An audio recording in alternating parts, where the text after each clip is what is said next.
Foxygen is Sam France and Jonathan Rado, an experimental and progressive indie music production duo based in Los Angeles, California. Following a musical encounter in high school, Sam and Jonathan realized a shared affinity of classic artists such as Led Zeppelin and Lou Reed, and the Westlake duo began writing their own original compositions via Foxygen. You're tuned into Roots to Grooves.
Everybody, it is Roots to Grooves. I'm Jesse Quigley. Sitting across from me is Jay Purcell.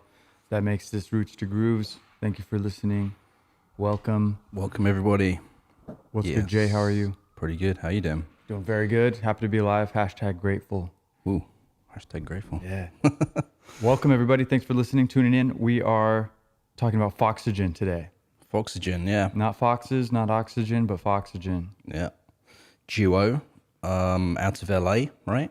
Yeah. Westlake Village. Westlake Village. Was that? Is that right? Yeah, I had to look that up. Westlake Village, California, Los Angeles area. City, yeah, in LA. Yeah. Sam France and Jonathan Rado. Yep. basically a duo, like you said. Those are their names. Yeah. Yeah. So, I mean, yeah, let's just start from the top. What do these guys play? This was my pick for the week. Yeah. So these guys are cool, like kind of throwback vibes. Their first album was kind of lo-fi. They're known for being kind of sporadic and almost, I mean, I've seen it described as ADD. Like there'll be some significant changes in the style of music Right. within the same track Yeah. a lot of times. Yeah. So they really like to switch it up, and that's kind of why I fell in with them, because I think that's really cool.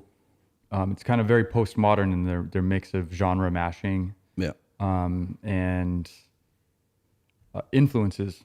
I got lists of influences such as Eric Burton from, I think, the Animals, Rolling Stones, David Bowie, the Kinks, Lou Reed, a little bit of Dylan, Phil Spector. I was about to say Spill Fector, I think. Spill Fector. Phil Spector and his Wall of Sound. Yep. Yeah, what do you think about Foxygen, Jay? Really good. I hadn't heard of them at all. Started listening to their first proper studio album, 2011, Take the Kids Off Broadway. Really lo-fi vibe.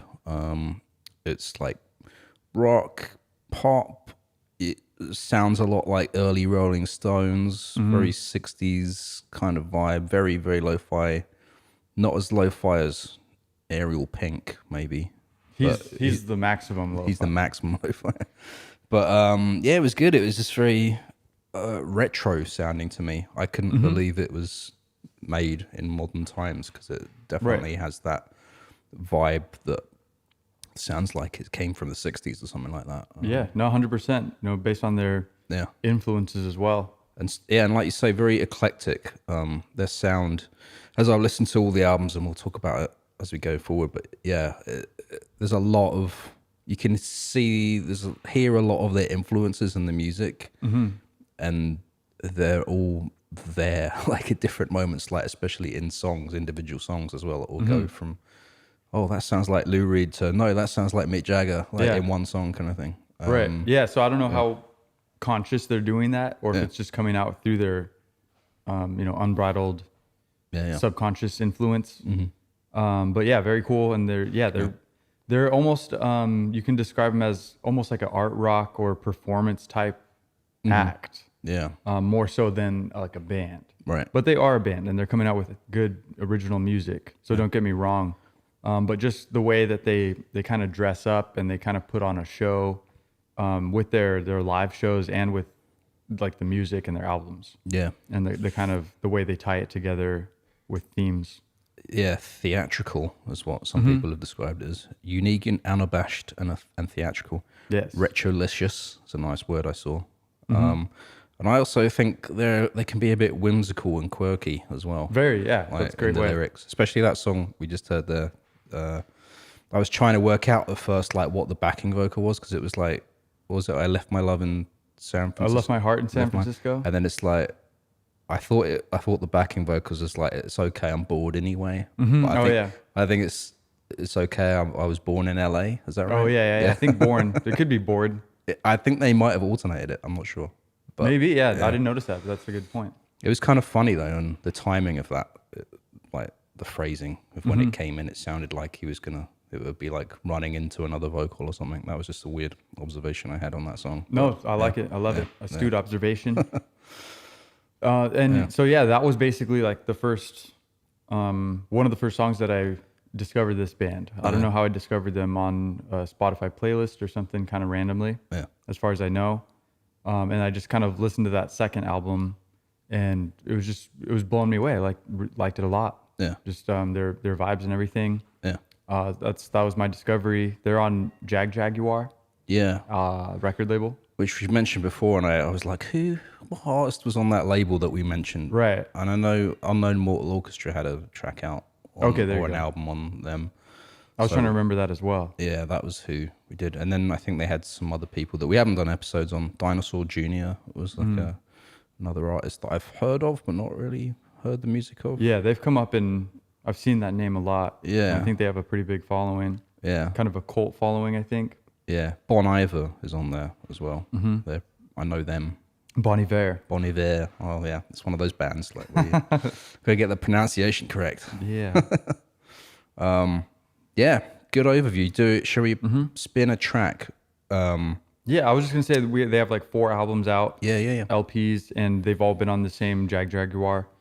And that was the last thing I wanted to say for my overview. Yeah. But cool band, and then we have I think Jay's gonna introduce a song for us to play, get another vibe check. Yeah. So this was earlier than the original track we played. This is off of their first full-length studio album, as they call it, Teenage Alien Blues.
Believed to be the sin, opposites of humanity. I'm taking a dog, let's hit the horns, rainbow ride, I say don't cry, it's just spinach. Yeah.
A snippet of Teenage Alien Blues from Foxygen, their album Take the Kids Off Broadway, not off Broadway. I interrupted that because that is a 10-minute long jam track that but as you can hear, it's crazy, right? It's like so retro sounding. Yeah, sounds like it came straight out of the 70s. Or like a Rolling Stones jam session or something like that. Yeah, it sounds like I mean, it could be a Rolling Stones B-side that never got released or something. Right. Yeah. Obviously some influence. Yeah. With Mick Jagger or Lou Reed vocal styling, some Velvet Underground a little bit. Yeah. Those vocals very buried in the mix. Yeah. the switch ups of the style. Yeah. Very cool. Yeah. So I mean, all their stuff is it's pretty engaging and interesting to listen to throughout each track. Yeah. So yeah. And also, we'll talk about it in a little bit maybe, but I just want to say that was recorded just with those two guys in their apartment in Queens. Wow. Okay, cool. And we'll talk about how they ended up there later. Foreshadowing. Cool. Yeah. Where are we at? So let's kind of dig back into where these guys come from. Early years. Where we got? I know they met in high school. Yeah. So I don't have any background information before that, to be honest. Yeah, no childhood info about their household and that. Just they talk a lot about their school time. They said that they formed the band in 9th grade, I think, or sort of came together. Yeah, it was when they were about 14 years old. Yeah. So this was like 2003. Yeah, they said they knew each other before then. They didn't go into detail, but I think yeah. Well, for as far as I know, they basically started. They were in a band together. Right, at school, yeah. And they didn't particularly know each other. Okay. Yeah. But then they started making a side project together. Yeah. And that's kind of where they started making music, and that's where their friendship began and their band began, basically. Yeah, they said that they started just. He said they made these recordings where they were jamming, and they said it sounded like the Doors. And then this is Rado that said this, and Sam France, the other guy in the band, he said he took those jam recordings home and put overdubs on it, and then Rado was like, "Wow, it blew him away," kind of thing. And that was kind of once they did that, they were like, "That's where Foxygen came from," kind of thing. Like Foxygen Genesis. The Genesis, yeah. Nice. Basically that's their story, and then they never stopped making music after that. And we'll touch on that because they may or may not be in a hiatus, right? As a band right now. But don't know. Interesting. They did a lot of stuff though when they were still at school. They said they recorded like at least 6 or 7 EPs, some full-length albums. They said one of the albums they did ended up being like 2 hours long or something. Like this is like early shit that I'm not sure if they might have it on a Bandcamp somewhere. I didn't check that, but I bet you could find it somewhere. Maybe we should have gone into a little deeper research mode. Yeah, this is like their pre-catalog, basically. But I mean, this is kids in high school. Yeah. Teenagers and that. Yeah. And yeah, just like lots of really interesting techniques of way they were making music as well. This was like early computer days, so I mean, I guess we're like early 2000s, right? I mean, stuff like Logic did exist and all that, and Pro Tools, but I think that was back when Pro Tools was like 30 grand or something crazy like that. Yeah, it was top of the line, industry standard. Yeah, not easy to get. So they were doing like a lot of like 4-track stuff again, 4-track club, and some very rudimentary computer stuff. I think Rado said that I'm calling him Rado, just calling him by his last name. That sounds good to me. It's a good last name, by the way. He said that there was this like animation software that he had on his computer, and it was basically it had an audio input into it, and I think the use case for that is so you could record voiceovers for animations and sync them up to the animations on this really basic software. But he said it was the only software he had that could record audio. So like he was using that to like record into the computer. Yeah. That's a very cool story. Yeah. And very DIY. Very DIY. And then from there they've like experimented other ways, like recording on 4 tracks and then recording into the computer. But again, like early software, like there was this one software he mentioned called SoundForge, I think. Yeah, which I used back in the day, and it was basically just like a waveform editor. I don't know if anyone's ever used like Audacity or anything like that. Yeah, I've used Audacity. Yeah, so it's basically like it's just like one waveform, and you're constantly like bouncing over the top of it. Like you'll record something in, and if it's like not quite at the right level, you have to undo it and then sort of tweak your level and then rebounce it again, and basically keep pasting on top of it until you're finished, just layer by layer. Yeah, which is crazy. And I think that's. Rado said they mostly made that album that way, Take the Kids Off Broadway. And even before that, they had one crazy album titled The Jurassic Explosion Philippic. I don't know how I pronounce that album. Wow. Yeah, And before we go too much Yeah. into the future, I just wanted to notice that, or say that I believe they were about 14 years old or whatever. They were in high school and they were in this band, and they won a battle of the bands. Yeah, they did actually. Yeah, yeah. It was Agora High School. Okay. Yeah. Battle of the Bands. Right. So I mean, that's all I got on that. But I just wanted to touch on that because obviously, based on what you were saying, they were doing a lot of good work. Yeah.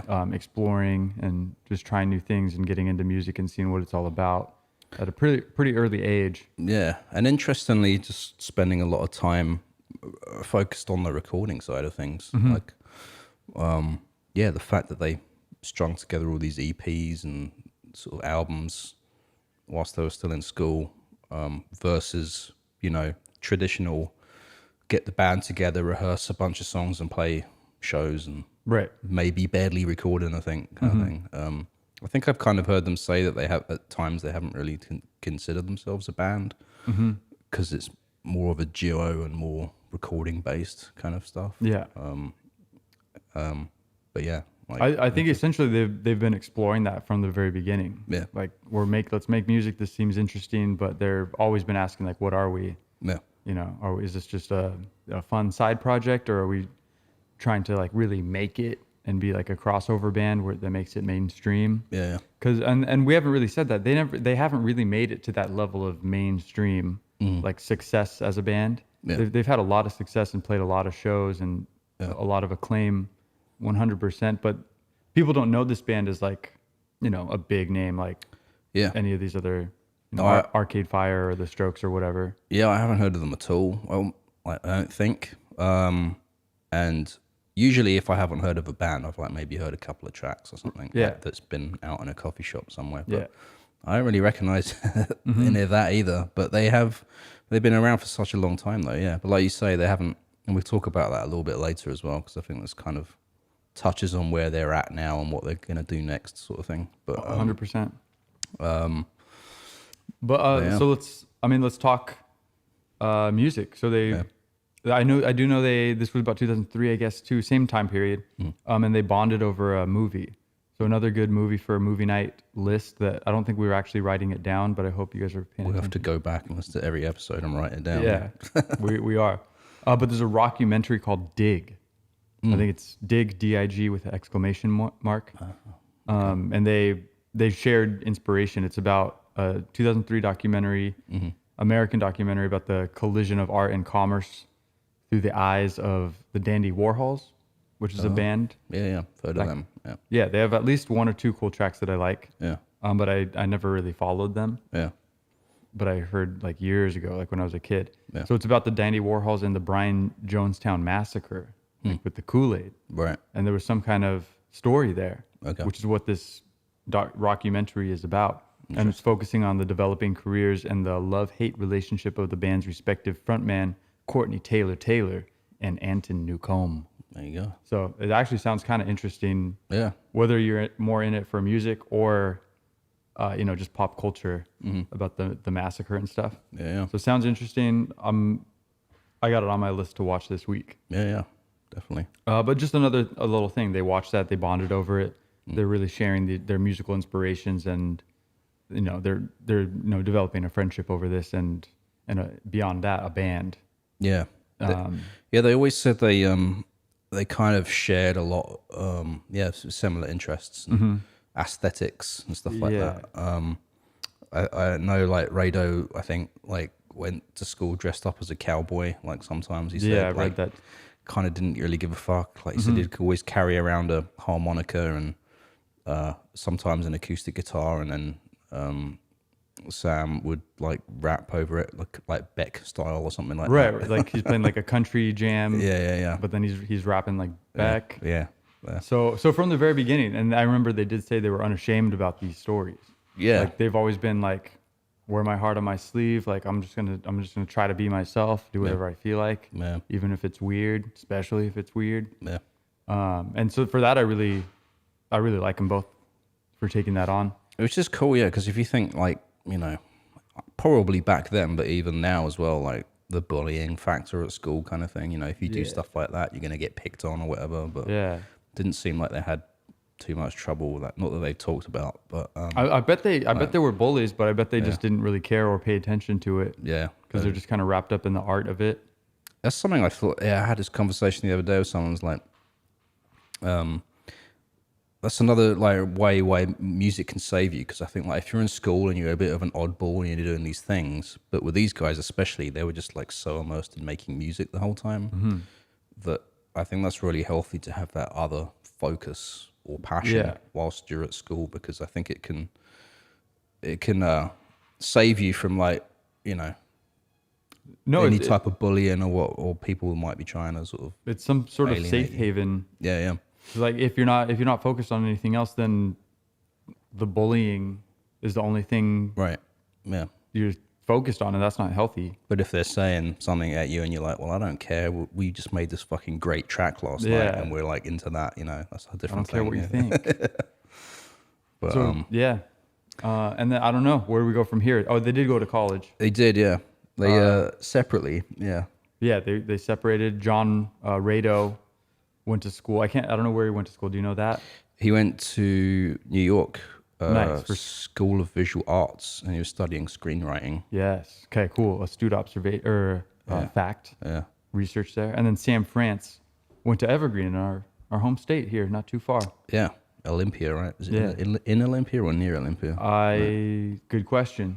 Yeah. Let us know. I think he said in Olympia, but I don't know. Let's say around the greater Olympia area. Olympia being the capital of Washington State. Yeah. And so they were like studying separately, still stayed in touch. I know at this time, Rado had a small apartment in Queens. He said it was like the size of a closet. And he said he was going crazy, like I bet, in that tiny space. He went out and got like some tape machines and some like Casio keyboards. And then eventually, I'm not sure if Sam just visited or whether he dropped out. And I think he just dropped out of Evergreen Olympia and went to go live with Rado in Queens. Yeah. So they were on opposite coasts. Yeah. And yeah, I think I don't know if Sam was joking. I saw an interview where he was talking about what he learned or what he was studying. And he said birds, like Native American ornithology or something like that. Yeah. Just like a cornucopia of different disparate subjects. And I don't know if it was true or not. I feel like it was, a little bit of truth surrounded by bullshit. A little bit of exaggerated bullshit. Yeah. We'll go with that. Just the way he was saying it. He was just kind of, I don't know. Yeah. No, it looked like they were having a good time in that interview. Yeah. But yeah. So they're in the Queen's apartment, and it was there that they wrote this and recorded the material for Take the Kids Off Broadway. That's what took place. That album eventually came out in 2012. Yeah. I think they originally first self-released it, they said, on a label that they came up with themselves called Breakfast Horse. It's the only stuff that label was ever released. It's their own label, or just a name. I don't know if it was ever a label. But. Yeah, it was never... Okay, it was a label specifically for that release. Yeah. And nothing else. So they did their own artwork for that, and then when it was this recording that got them signed to Jaguar, and that label didn't like their artwork, so they changed it, but they put their original artwork on the back of it. Back in the CD days, I guess, or something like that. I don't know if they might have done a vinyl as well. Because now there's no cover, you know. Can we put these pictures on the screen, Jay? I'll find them. I'll put them up now. This is the original cover right there. Nice. I've seen that. And then side by side now, I'll put up the one that came out on Jaguar. That's the one I haven't seen yet. Yeah, I haven't seen either of these yet. Now I have those. So all YouTube viewers are seeing them. I'm watching this with you guys, okay? So cool. Yeah, so there's a lot of time because they were like 14 in 2003. Yeah. Fast forward what we just talked about, in 2012, their first LP comes out on their own label. Yeah. And this is the one that's very lo-fi. It's very ambitious, sporadic, harkens back to the 70s kind of vibes. Yeah. And pretty schizophrenic in general. So, yeah. But a good, kind of thing that put them on the scene, at least the underground scene, in their musical circles. Yeah. and was more or less a success. Yeah, and I think it was somewhere along the line they came in contact with this guy, Richard Swift, who I think he used to be in the band The Shins. And it seems like he sadly passed away in 2018, actually, in Tacoma. He passed away. He was from California originally. He was like really well known within this sort of like, I guess, the indie rock music scene sort of thing. Heavily linked up with that label, Jagger Jaguar. And so, yeah, these guys from Foxygen knew him and had him as an inspiration. They got this album to him somehow, and he was like really into it and Nice. got them signed up with Jagger Jaguar basically. And then probably like re-released it under that label. Yeah, re-released it under that label, and then after that, that's kind of what led to their second album, which Richard Swift produced, 2013. Yeah, so that's where they really start cooking, I think. Yeah, and so they said they got given $5,000 to make the album, and they made it in 9 days. They like wrote and recorded a song a day, they said. Wow. And the album is We Are the 21st Century Ambassadors of Peace and Magic. Yes, 2013. Yeah. That one reached up to 76 on the Billboard 200. Yeah. I mean, I'll just go over my notes on this one. Spontaneous as far as the influences go. Like probably most of their albums, you could say that. Mm-hmm. But the focus and cohesion is next level on this. Mm-hmm. Like from their first album to this 21st Century album, they've risen above. It's nicely written. The songwriting is good. Mm-hmm. A lot of kind of smoky saloon folk rock flavor. Yeah. You know, 60s vibe, vintage, but it's still kind of lo-fi and vintage a little bit, but it's clearer, more high fidelity lo-fi, if that's fair to say. Yeah. Yeah, good songwriting, production is great, better than the last album, but it's still modern and fresh. Yeah. So this is kind of what the first album that I discovered Foxygen on, and this is what kind of turned me onto them. Yeah. They got the song San Francisco that I think that's one of their big songs as far as fans. I think they really like to see him play that. It's kind of one of the bigger songs in their discography. And then also Shuggie. Actually, right now I think we should play Shuggie. Yeah. So this is a really good track off of 21st Century Ambassadors of Peace and Magic 2013.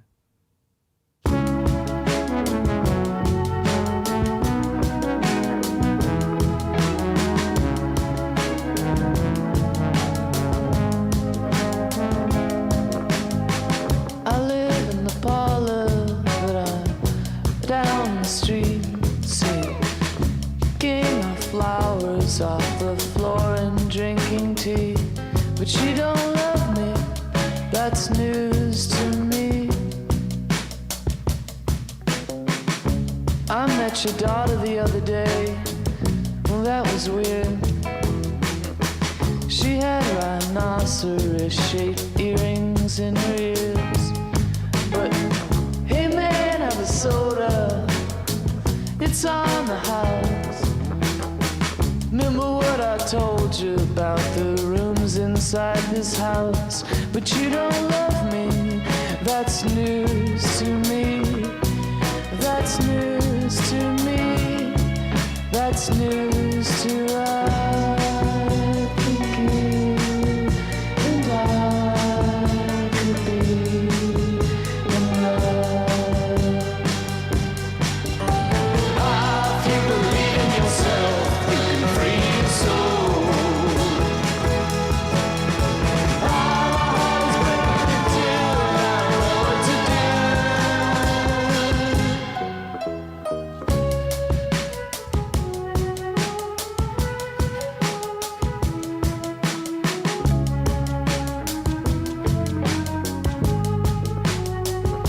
But she don't love me, that's news to me.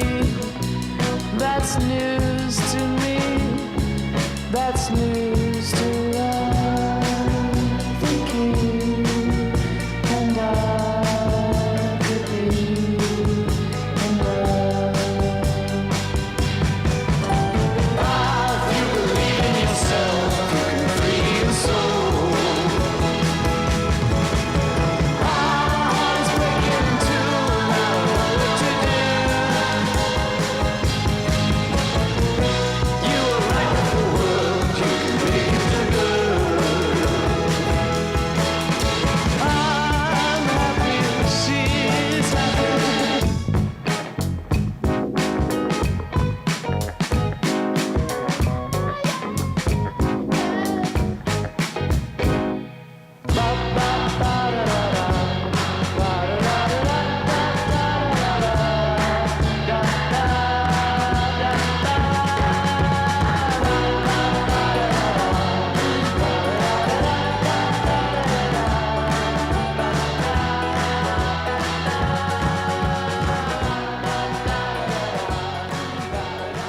I'm gonna call that track Shuggie because I think they might be doing a nod to Shuggie Otis, who was like this soul singer who is probably his most famous track is Strawberry Letter 23 or something like that. But there's that moment in that track there where they kind of went dun dun dun dun and did like a little bit of a synth thing. Yeah, funky thing. Yeah. But yeah, that was nice, cool little fact there. Because I don't know where that came from, but I know that I like that song. The switch ups there, it's really intriguing. Yeah. And it just feels really fun and really, kind of some of these parts of the songs, it feels like kind of, I don't know what the word you say, like whimsical. Yeah. But then some of it sounds kind of badass. Yeah. Like it's like, okay, we're rocking. Right. And so I like how they're going through and, shifting these energies. It's really fun. Definitely, yeah. So really cool track. Yeah. That'd probably be my recommendation is start listening to 21st Century Ambassadors. Yeah, I think so, yeah. Yeah. Sure. Solid album. Cool. I love how you have that Shuggie. Did you say Shuggie or Shuggie? I say Shuggie Otis. Because Shuggie is a guy. Yeah. Okay, cool. But I did not know. But this. I could be completely wrong. But I bet you're right. I feel that because of that switch up as well. Trust your gut. Trust your gut. I bet it's on point. Yes, I'm just moving along in the narrative of Foxygen. One thing before we get too far away timeline wise. Time out. Yeah, that I wanted to say. And this relates to the first album. Get the Kids Off Broadway. Oh, take the kids off Broadway. So basically, Rado managed to get a job for Gibson Guitars when he was working in New York. He did end up dropping out of college as well, because, well, skipping around timeline-wise, he basically left college because they got the record deal with Jagger Jaguar, and off the basis of this first album, and he he said he didn't really see a career for himself as a screenwriter anyway, like if he graduated. So he was like, well, I have a record deal now. That seems like a better thing. And he wanted to be a record producer as well. But yeah, whilst he was in Queens and at college, he got this job for Gibson Guitars. And he was like crazy. Like he said, most of the time the showroom, they set up a showroom and it was to basically supply guitars to like artists that were performing on the late night shows.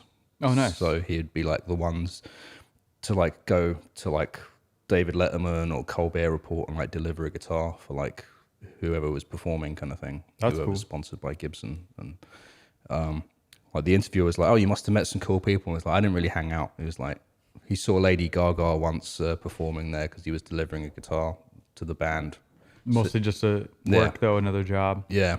It sounds like a cool job though, nonetheless. Well, so the other cool thing about this is they said that the Gibson showroom was set up in this building that used to be the Hit Factory. It used to be called the Hit Factory. It was the recording studio in New York. I had to like look up to just frame of reference like what albums were recorded there. Like it's everything from like Graceland by Paul Simon to Survivor by Destiny's Child. Madonna was recorded there, like Santana. So some huge mega artists. The Back to the Future soundtrack, like all these kind of crazy shit that's done there. But he said like the rest of the building had been gutted out and renovated except for the basement, which is what Gibson used as their showroom.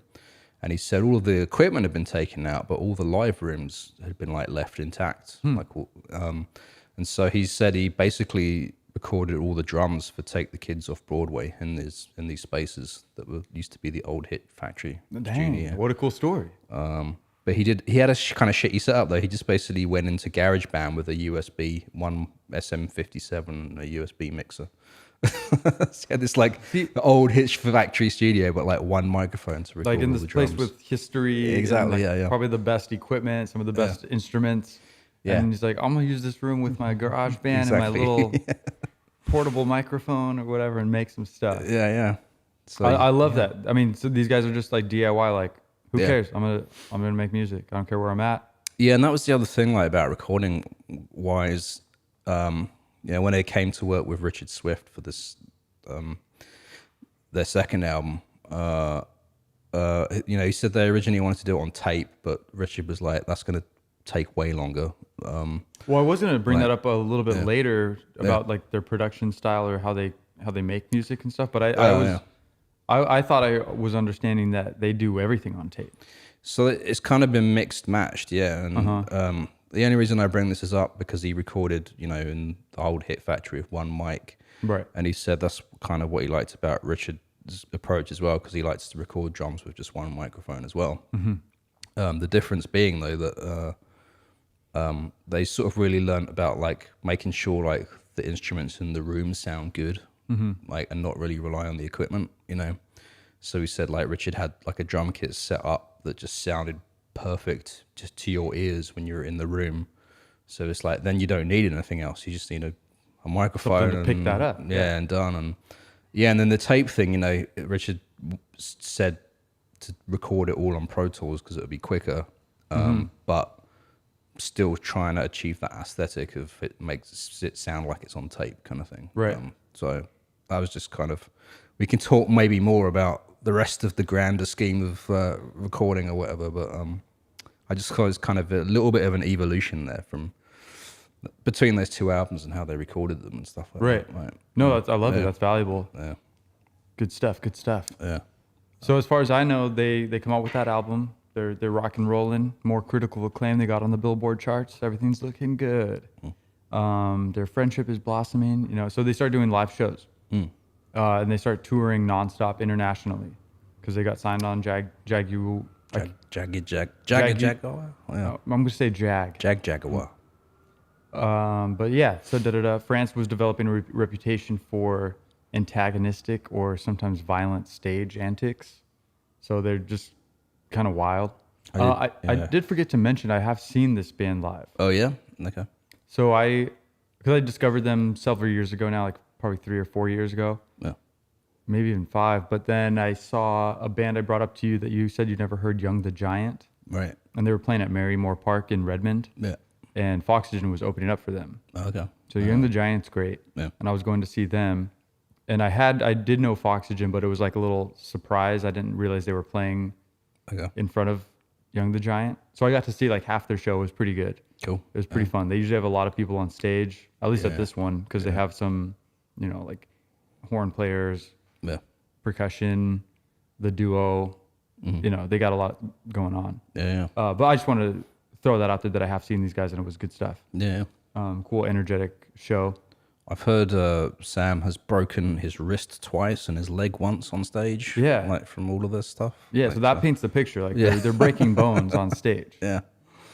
I think, and furthermore, I think, I was reading an interview and they've said they've like lived every cliche of the rock and roll lifestyle. Right. With, from like whatever girls to doing, drugs to having to go off stage and cancel the show because, it's not going well or whatever to, last minute cancellations of tour. Right. So they're kind of just like in the midst of all of this while they're, really making cool art. So they're putting in their time, they're really doing it. Yeah. They're the full experience of the rock and roll lifestyle. Yeah. So yeah, what then? Star Power, 2014. That's where I'm at. And Star Power. It's like ... and Star Power. Right, and technically you call that an ellipse. Those dots. Yes, if you're an English major, which I am not. Ellipse and Star Power. Okay, right. And so I think they have like several tracks on this album that have the phrase Star Power in the track name. Yeah. And I don't know, it's some kind of. Do you know anything about like the lore or the theme of why they called it Star Power? I don't know. I didn't find where that came from. No, but so there's like a few narratives going around here that Sam has talked about, like because you mentioned about like living every cliche rock star thing, and I'm not sure if it started on this album or it was like more on the most recent album, but they also had all these like troubles with the music industry, just like sketchy people or like false promises, outright lies, or people just telling them they're going to be the next big thing, like within the industry and all that sort of shit. I don't know. It seems like maybe it might be a nod to one of those things. And Star Power. I don't see. I'm just like, what's the word? Speculating. Yeah, but that's, what do they call it when an educated guess, but it's educated speculation. Yeah.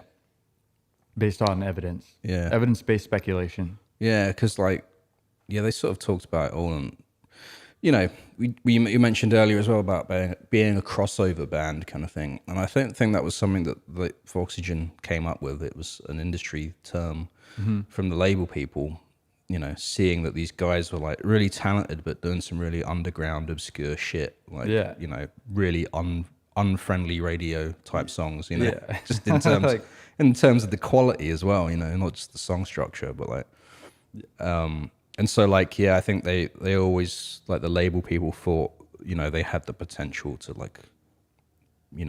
be more of a crossover, get some mainstream success, and then once you've got that, you can do your experimental shit, and kind of like Radiohead, right? Super massive, but they can still get away with doing a electronic album. Yeah, and you'll be hard pressed to hear 99% of Radiohead tracks on the radio. Yeah, exactly. Yeah.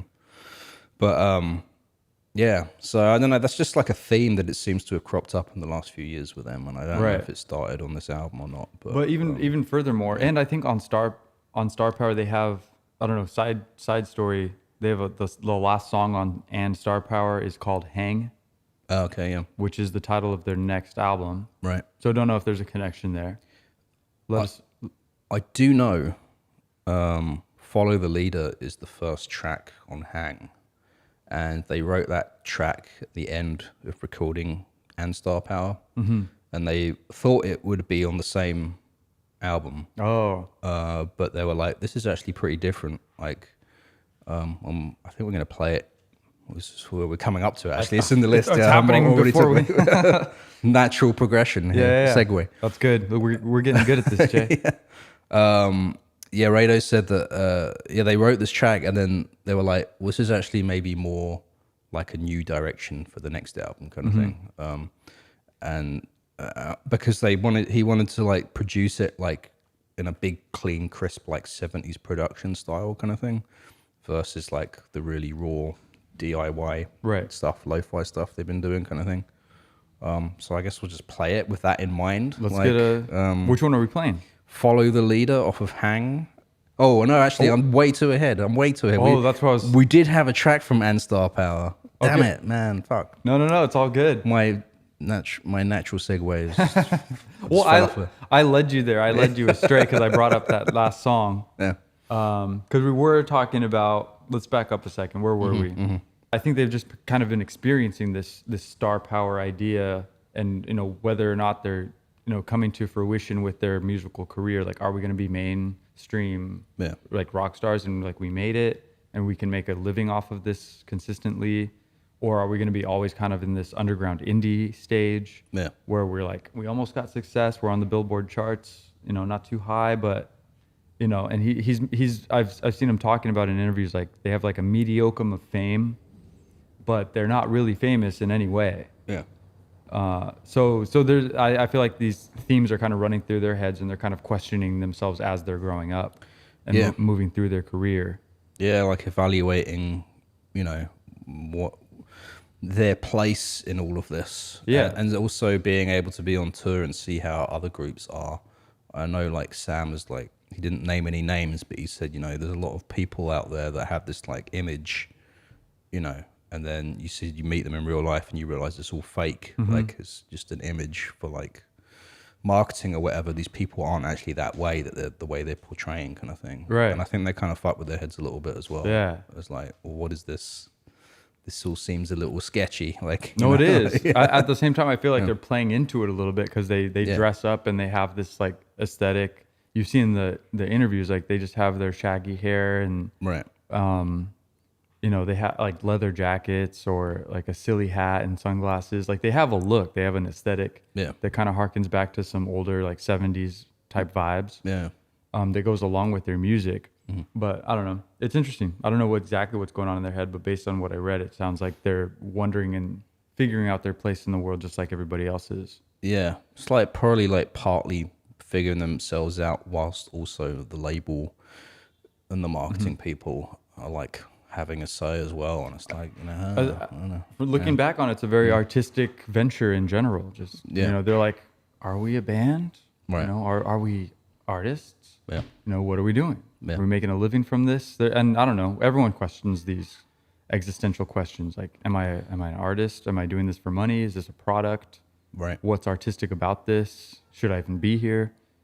Yeah, that's the like thing. Yeah, I think off camera I've been like sort of maybe saying a few things to you about these kind of notions as well that I've been thinking about, and it's like I know for sure that for me, I need to do music because it's like what I do, right? It's just like part of who I feel am. that. Yeah. I have to play, but then it's just like, you know, yeah, I do have an ambition to do more with that, but then I'm like, okay, well, what does that mean? You know. Do I want, you know, you don't want fame, you don't want money. It's like it gets very complicated when maybe it isn't. Right. Maybe this is like, you know, first world problems or as they say or whatever, but like, you know. I mean, no, but I think you're talking about just humans think too much. Well, yeah. Instead of just doing. Should just do it, get on with it. And that's, I think, what these guys do. Foxygen, a lot of the time, they just sort of put their heads down and just like, you can hear it in the music, you know. They're not really... Right. It seems very organically structured though. It seems very like, I don't know, specific, but like indulgent in their own way. Like they're indulging in these things without overthinking it. It's yeah, just like they choose to engage with something and then see it through. Yeah. And then they look at it objectively and reflect on it and learn from it, their own experience. Yeah. So, you know, they're, you know, I don't know, they're being their own therapists. In a way, they're you know, they're using their life as a vessel of like question and like learning. Right. You know, like what, you know, live. I mean, everyone should do that. It's like being mindful. Like, how am I? What kind of personal agency do I have? Like, I'm the one affecting everything around me, and how are my choices going out and then reflecting back onto me? Yeah. It's kind of heady and, you know, spiritual or esoteric. Yeah. But I feel like this is a lot of the kind of mindset these guys have. Yeah, yeah. And that they're thinking about a lot by you can just tell by the production of their music and obviously by their interviews and the things that they say. Yeah. And that's all this stuff kind of leads me to why I think they're cool.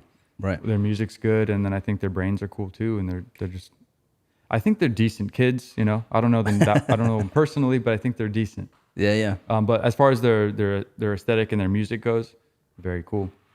Well, let's play a track off and Star Power, right? How Can You Really? This track.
Foxygen. How can you really? I saw a crazy live version of that they did on David Letterman back in the day. That seems so long ago now that David Letterman was on TV, but Did he have a show at some point? yeah, He had- the Late Show. And it was some people in the comments on YouTube I saw said they were liked the live version more than the recorded version. I think they do that well. I think Yeah, Foxygen they like those live takes. yeah, Like, being in the studio, I do remember I heard him talking, about like when they're in Pro Tools or something, you can see your music. yeah. And you can see when something's not on the beat. Which I don't like. Right. Yeah. And they kind of like that, leave it up to, just our reality, our perception. Yeah. If we think we got close, then it's probably close enough. And if it sounds good, it's good. Yeah.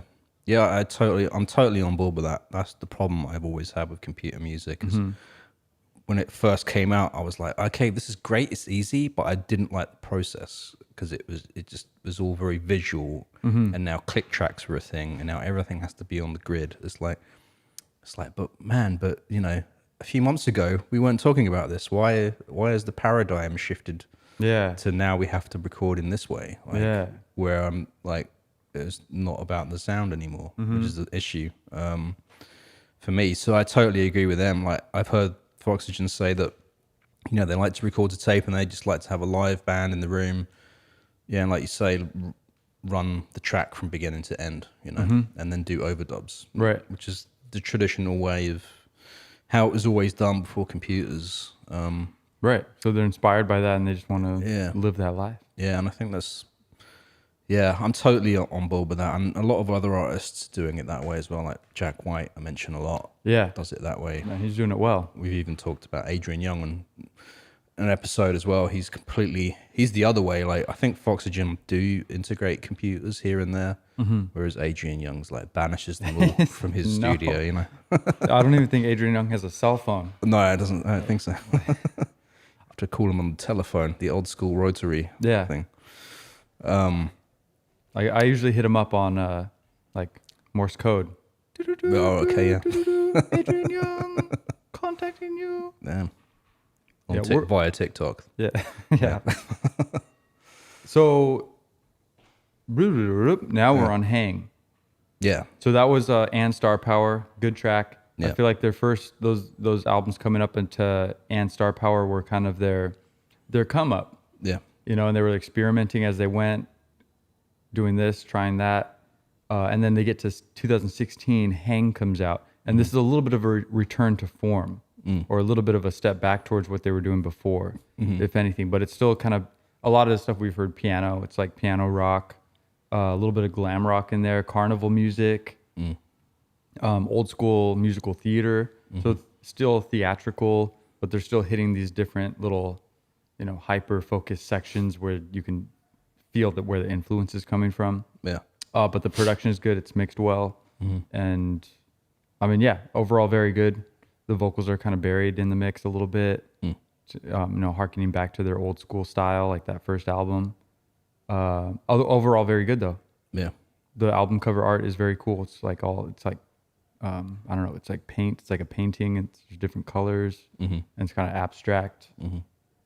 But yeah, what do you think about this album? Really good. Well, they also put orchestra over this album, right? Oh, that's right. Strings, which is really good. Yeah, I don't know why I didn't write down who the orchestra was, but they worked with them in tight conjunction. So they're out of Richmond, Virginia. There's these two guys, Trey Pollard and Matthew E. White, worked on the orchestration. I think Trey was the conductor for the orchestra. Space Bomb Studios out of Richmond, Virginia, is those people. And the guys from Foxygen talk them up a lot, saying how they've got the Space Bomb Studios got the whole own thing happening in Richmond, Virginia, which is like where they recorded all the strings for this album, Hang. And the Lemon Twigs, I think, are a band that also feature on this album. Stephen Drozdy from the Flaming Lips is on this album as well. He's the singer? I think he's the drummer for Flaming Lips. Flaming Lips. I think Flaming Lips were a pretty big Drums, guitar, style, keyboard. Yeah. And these guys were coming up during that time, that kind of indie rock. Yeah, they mentioned that when they were like starting the band in high school, it was the time where like Flaming Lips was like that type of era. I don't know like if LCD Sound System was that. Yeah, I think that was same-ish mid 2000s. Yeah. You know, Strokes were big early 2000s. Right. This kind of indie rock thing coming up. Yeah. And you Arctic Monkeys. Yeah, That's yeah. UK, but yeah. Arcade Fire. Okay, yeah. No, but yeah, all these little points connecting the dots, and this is kind of Modest Mouse. Mm-hmm. When people say Arcade Fire, I think of Modest Mouse as well. I don't know if they're really very similar at all, but I don't know. Ish, I think. Ish, yeah. I haven't delved into either of those bands fully. Yeah. Arcade Fire's on my list. It's high up on the list of bands to really dive into soon. I remember around this time, me and my brother discovered this website, AOL Music Videos. I think it was before like YouTube had really taken off, and AOL had a whole website, and it was like this.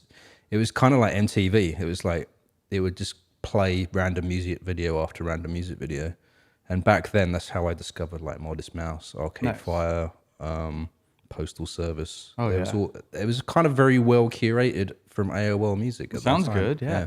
It wasn't like mainstream pop. It was like kind of alternatives. Where did AOL go wrong? They had so much going for them. Like all of those people, right? Yahoo and all that. I don't know. They should be. They're huge. still around, and which blows my mind, and still multi-million-dollar companies. But when was the last time you went to AOL.com? I don't know. I don't know. Never. I don't know. 20 years ago. Exactly. Yeah. But yeah, this album, like, all recorded to tape. Hang, we're talking about from Foxygen. Yeah.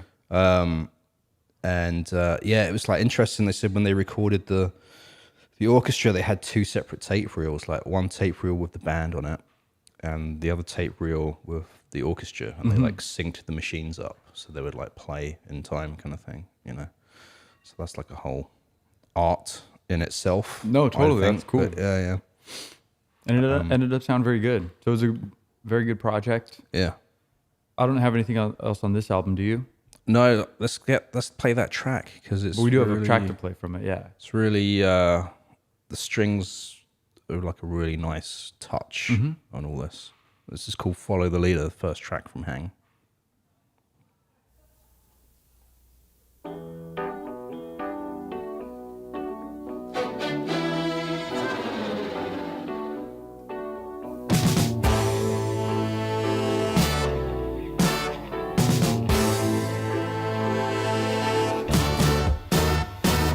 Hey, baby, you know it's true. I'm in love with you, babe, but you never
That's a big track there. That's a slapper. I hear so many different things in it. I hear like Rolling Stones. I hear David Bowie. I hear Lou Reed. I hear Foxygen. I mean, I hear like old school, like Jackson 5. You know, like Jackson Motown. 5, yeah. I hear Elton John a little bit. I hear as well. The piano in there. I mean, yeah, but just bombastic energy. Yeah, you yeah. know, beautiful, just like flying synths, Yeah. or not synths, but strings. Yeah, I saw Ashley Rader did a breakdown video. This is on YouTube where he kind of breaks down how this track was built up, kind of thing. It's kind of interesting. Oh, nice. Who said that? Who made the video? Or band members were in it? Yeah, just Rado. I'm sorry, I keep calling him Rado. That's his name, Rado. His name. He sort of described it as like a sandwich because I guess it's like the Lemon Twigs. Is that the name of that band? Oh, right. Yeah. They're like doing like the he described them as like doing the basis, the foundation, and then he's in the middle doing all of his like different sprinklings, and you got the orchestra on top, kind of thing. Okay, yeah.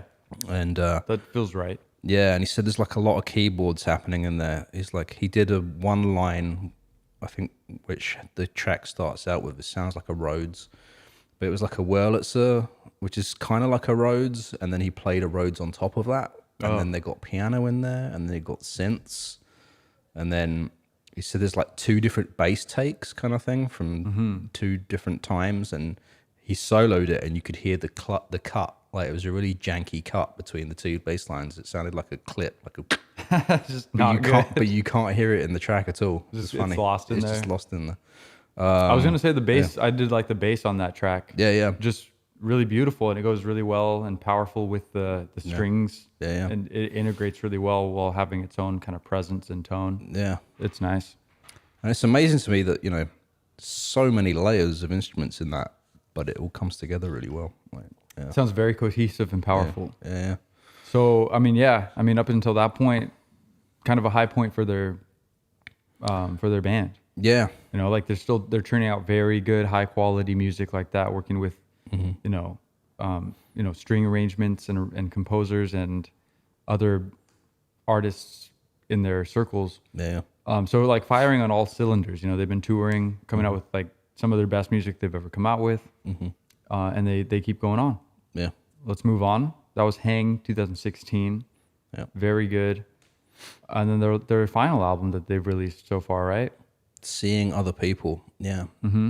Which they've said is their last album on Jaguar. Yeah, it came out 2019. Yeah, and also people have been like, are you guys breaking up? And they're like, no, but like they're just taking a break, They have reached stage burnout, as we say, I feel like. Right. It seems like. They're like they've been at this for years. Yeah. They've churned out a lot of good music. Yeah. They've built a lot of relationships and built a community and a fan base. Yeah. But yeah, I was reading one of the interviews said they're not broken up as a band, but they're also not together as a band right now. Yeah. He described their relationship, the two of them, Sam and Jonathan, as kind of like family. Right. Like I don't feel like seeing them right now, but eventually we're going to get together because we have to, because of that relationship. Like there's a magnet that's drawing them together. Yeah. And it's just based on like a lot of a musical relationship, a friendship and a musical relationship.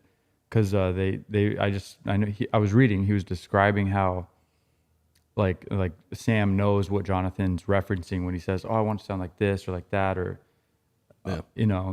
trying to go for a vibe. And he's describing how if he was working with another musician, they could achieve something awesome, but it would take 3 or 4 hours when if John and Sam were in the room, he can get something done in 5 seconds. Yeah. Just from that relationship and that experience level with each other. They just got that language. They know what the other's kind of trying to achieve or whatever. Like, yeah. And so just like everybody else, I feel like they don't really know what they're doing. Like you can't put a label on it. Like we're broken up, we're on hiatus.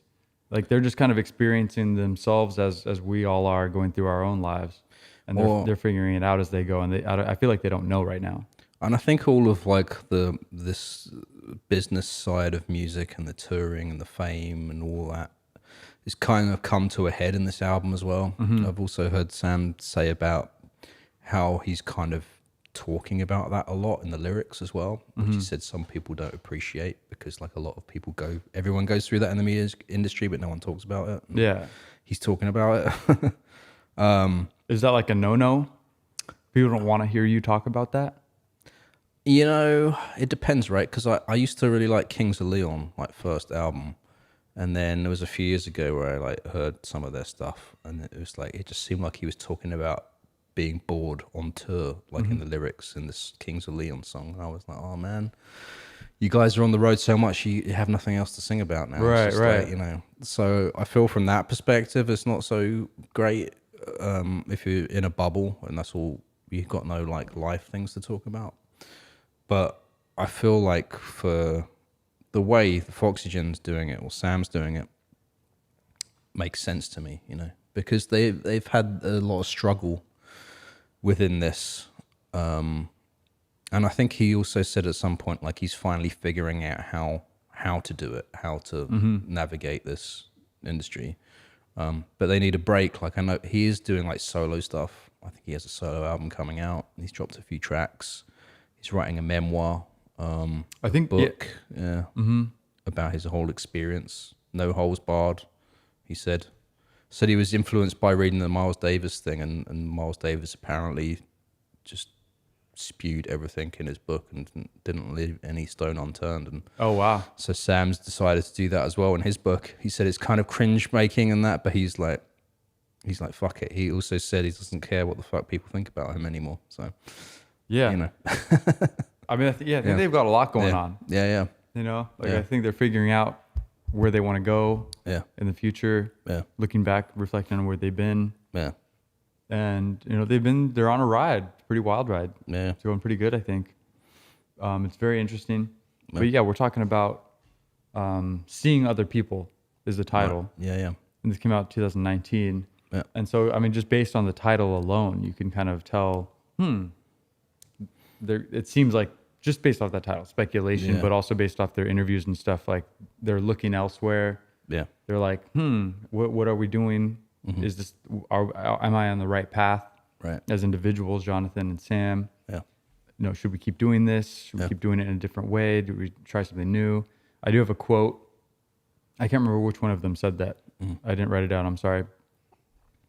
It's never just about failure. It's about not being famous and not ever reaching those crossover goals that you were told you're going to reach when you are one of those young new bands. So just kind of commenting on that, because I think, like you said, hearkening back, they were being told like this and that, like you're going to be the next band, you're the hot new band this year, blah blah blah, and then like, does it come to fruition? Do they, you know, does that manifest in a real way for their career? Yeah. Also, this album is one of the least theatric, I would say. I feel like it's broken down a little bit, stripped of some of the bombastic energy and kind of a little bit more subdued than the other albums. Maybe it's due to their upcoming adulthood. Right. I'm not sure, but it's still high quality and it's still, you know, intriguing, I think. Yeah. But this is their newest album. I'm probably least familiar with this one, all things said. Yeah, me too as well. I did a deep dive into their back catalogue and didn't get round to this one. But I read a lot about it. Yeah, I think we read the same interview that was done. I think they wrote an open letter or something, sort of describing their outlook. Instead of like a normal press release, they wrote what they called an open letter or something. Yeah, like an op-ed. Op-ed, yeah. And they said various things in that. But I was trying to find if I had any kind of smart quotes from that. One of the quotes from that open letter is, "With every album, the band dies, and with every album, the band is reborn." That was like a line. Yeah. That. Nice. And they sort of described this as their final reincarnation for now. Yeah. But I think it's all, yeah. Also, I think Sam has kind of had, even though they're not famous, he's sort of had some like sketchy shit happening with like fans trying to break into his house late at night, and he's had to have race training orders and stuff like that. Yeah, I heard that as well. Or I read it, I suppose. Yeah, and I think his reaction to that was like, well, is this maybe this is just normal for people that are kind of famous people like me. Yeah, exactly. No, yeah, I don't know. Yeah. But I mean, yeah, again, just kind of he's, they're going through this experience. Yeah. Never having done it before. Yeah. And just kind of experiencing it as they go. Yeah.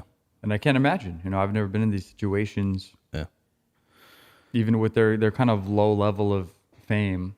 It's interesting to think about, right? There's like, if you're coming up as a musician or a band or whatever, and you're thinking about making it, whatever making it is, you have to define that for yourself, I think.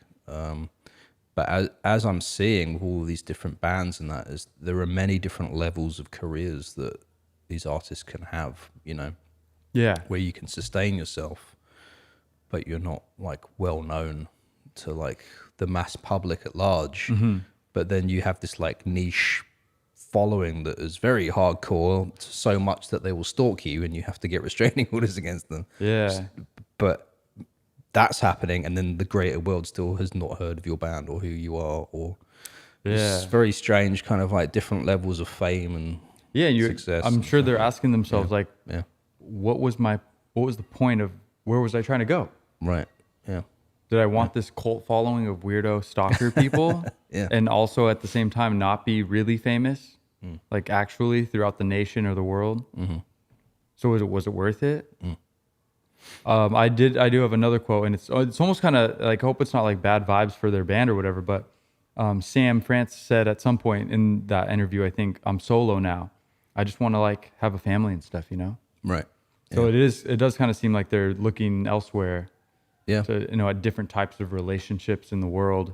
Yeah. And wondering if maybe they should try something else because music's not giving them that full fulfillment. Yeah, I know Sam has a fiance, and apparently he spent a lot of time living down in Texas with her when she was going to school. But he's back in California now. Said he prefers California. The South doesn't really jive with him. Yeah, that's what he was saying. And all of his family and friends are up in California, kind of thing. But yeah, it's very much like he's given a long, like 1 hour podcast thing that's up on YouTube. I didn't watch all of it. I just started to watch a couple of things, and he's just basically saying he's been taking a couple of years out, not really, just living life, like you were saying. Yeah, and I think, and fair enough, because they're going through the pandemic as well. Yeah, like their last album came out 2019. Right.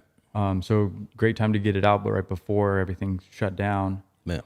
And everyone was questioning their lives during that lockdown, I think. Yeah. But I think out of the duo, it seems that Sam's like, his concerns are about the industry and about the fame component and all of that stuff. Where Rado, I haven't heard him really talk about that stuff specifically. I'm sure they share the same sentiments when it comes to the industry. Right. I mean, they wouldn't have made this album otherwise, called Seeing Other People, and with the content of the lyrics and stuff like that. But Rado seems very much like very like interested in the process of recording and engineering and experimentation, and like I feel like whether he continues in this band or produces for other people or does his own stuff, like he's going to continue doing that. I think whether you need to be in a band and tour to do that. I think you do, because that's a studio thing, right? But yeah. No, but maybe he's got a future as an engineer or producer. Yeah. I don't know. Here we are. That's all I got on these guys, basically. Yeah. Last album, Seeing Other People, came out in 2019, and they're kind of may or may not be on hiatus right now. Yeah. Not sure what they're doing. If you guys know, let us know. But this is about all. Yeah. I've given my up-to-date status on this band. We got anything else? That's it. Gonna play out. Well, then you guys let us know what they are doing. Sam, where you at? Rado, where you at? If you guys got any stories though about what they're up to, about their whereabouts, let us know. This was a fun one. This was a good one. I like Foxygen. Start with 21st Century Ambassadors if you want to listen. Yeah. But thanks everybody for being here. Thanks for listening. But please hit us up with that information. Jay's got the email right there. rootstogrooves@signalradio.com. That's SIGNL radio.com.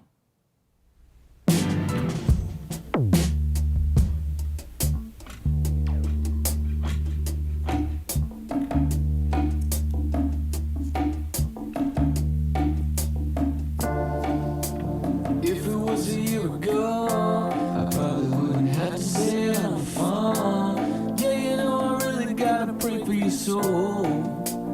Take down all the pictures, Joe. Yeah, I'm trying to get on your vibe, but now your name dropping me all the time. You know I don't really care for it. Yeah, you know that I don't really care about it. How does it feel to be living a lie? One more time. How does it feel?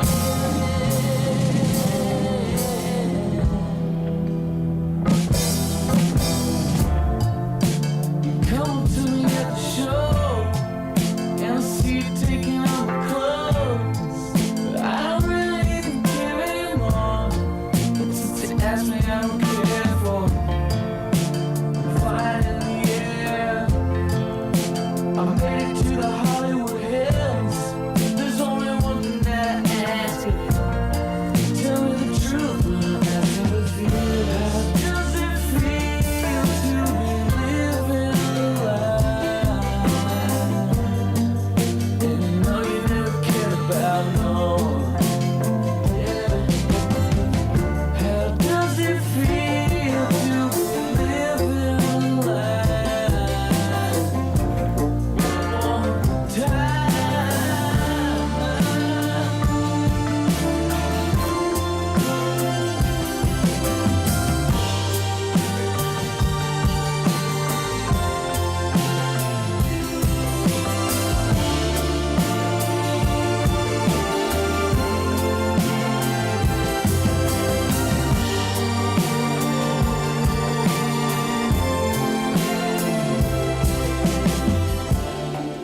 Now you're going all over the globe, and you're ripping up an act in my show, and I'm flying in the air.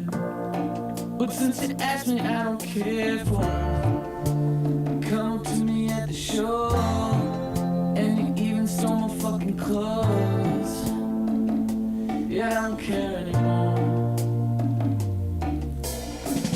How does it feel to be living a lie? One more time.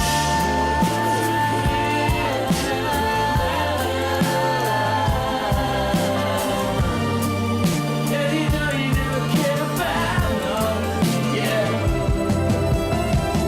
How does it feel to be living a lie? And you know you never cared about no one but yourself. Oh, and you know you never cared about no one. With all God's gifts, so that's true. And I think about killing someone. Yeah.